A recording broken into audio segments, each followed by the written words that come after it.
नमस्कार मित्रांनो, आपल्याला रोजच्या जीवनात जगत असताना ग्रामपंचायत कार्यालयातील दाखल्यांची गरज भासत असते. तेथे गेल्यावर आपल्याला लवकर दाखले दिले जात नाहीत किंवा जास्त पैशाची मागणी केली जाते. तर आजच्या व्हिडिओमध्ये आपण कोणता दाखला किती दिवसात दिला गेला पाहिजे व कोणत्या दाखल्यासाठी किती फी घेतली जाते आणि जर हे दाखले दिले नाहीत किंवा जास्त पैशाची मागणी केली तर आपण याविषयीची अपीलसुद्धा करू शकतो व ती अपील कोठे करायची याबद्दलची सर्व माहिती आपण या व्हिडिओमध्ये घेणार आहोत. चला तर मग सुरू करूया आजच्या व्हिडिओला. तर हे सर्व अधिकार आपल्याला लोकसेवा हक्क अधिनियमांतर्गत प्राप्त होतात. तर सर्वात पहिला दाखला आहे जन्म प्रमाणपत्र. तर जन्म प्रमाणपत्र काढण्यासाठी आपल्याला ग्रामपंचायत कार्यालयामार्फत फक्त 5 दिवस त्यांना मुदत असते. तर आपण समजा आज अर्ज केला तर 5 दिवसाच्या त्यांनी दाखला देणं गरजेचं आहे आणि तर त्यासाठी 20 रुपये एवढी फी असते. तर तुम्ही फक्त 20 रुपये एवढीच फी भरायची आहे. त्यानंतर दुसरे सर्टिफिकेट आहे मृत्यू प्रमाणपत्र. तर मृत्यू प्रमाणपत्रासाठीही 5 दिवसच कालावधी दिलेला आहे. 5 दिवसाच्या आत ग्रामपंचायत कार्यालयामार्फत आपल्याला तो दाखला देणं आवश्यक आहे. त्यासाठी 20 रुपये एवढी फी आहे.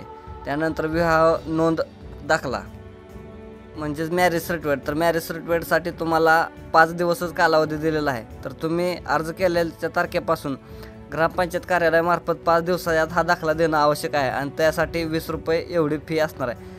अजून रहिवासी दाखला. तर रहिवासी दाखल्यासाठी 5 दिवसाचा कालावधी दिलेला आहे. तर 5 दिवसाच्या आत त्यांनी तो दाखला देणं आवश्यक आहे आणि त्यासाठी 20 रुपये एवढी फी आहे. नंतरचा दाखला आहे दारिद्र्य रेषेखालील असल्याचा दाखला म्हणजेच BPL दाखला. हा दाखलाही 5 दिवसाच्या आत त्यांना देणं गरजेचं आहे. म्हणजे ग्रामपंचायत कार्यालयामार्फत 5 दिवसाच्या आत हा दाखला देणं गरजेचं आहे आणि त्यासाठी कोणतीही फी आकारली जात नाही. तर दारिद्र्य रेषेखालील दाखला तुम्ही जर आणा गेला असेल तर त्या ठिकाणी तुम्ही कोणती फी नाही भरायची.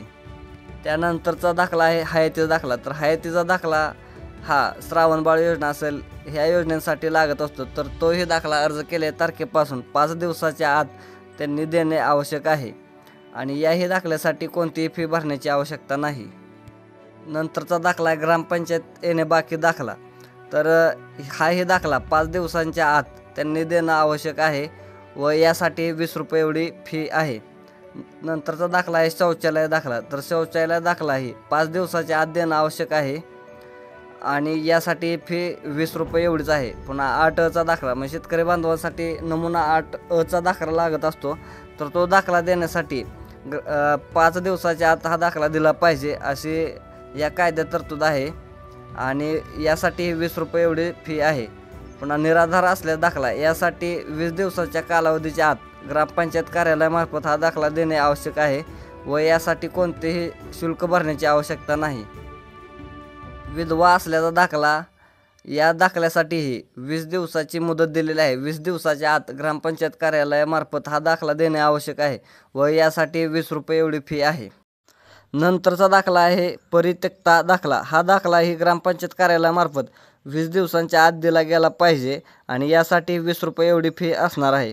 नंतरचा दाखला आहे विभक्त कुटुंबाचा दाखला. हाही दाखला 20 दिवसाच्या आत ग्रामपंचायत कार्यालयामार्फत दिला गेला पाहिजे आणि यासाठी 20 रुपये एवढी फी असणार आहे. तर हे सर्व दाखले देण्याची जबाबदारी हे ग्रामसेवक यांची असणार आहे.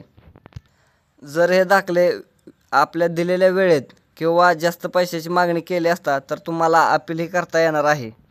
तर यासाठी तुम्ही प्रथम अपील हे सहाय्यक गट विकास अधिकारी यांच्याकडे करू शकणार आहे.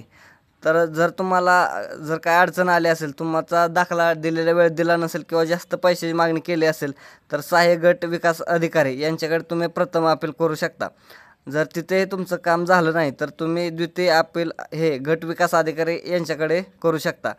दिलेली माहिती ही महाराष्ट्र लोकसेवा हक्क अधिनियम या अंतर्गत ही माहिती आपण दिलेली आहे. जर तुम्हाला ही माहिती आवडली असेल तर आपल्या चॅनलला लाईक अँड सबस्क्राईब करा. अशाच प्रकारची माहिती आपण आपल्या चॅनलवर आणत असतो. धन्यवाद.